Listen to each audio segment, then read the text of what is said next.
हमारा परचम, ये प्यारा परचम।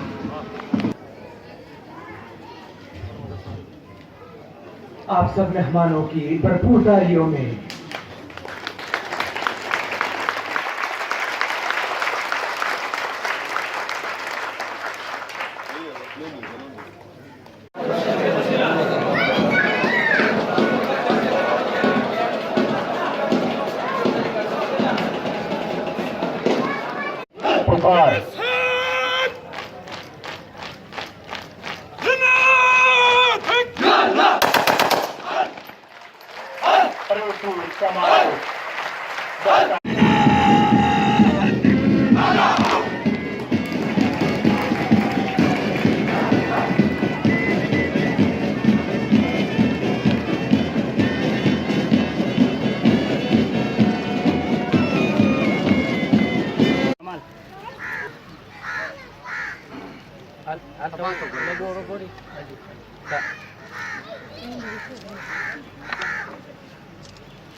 जैसा आपको पता है कि एक अजीम मुमलिकत का एक अजीम दिन है जिस दिन हम आज़ाद हुए हैं।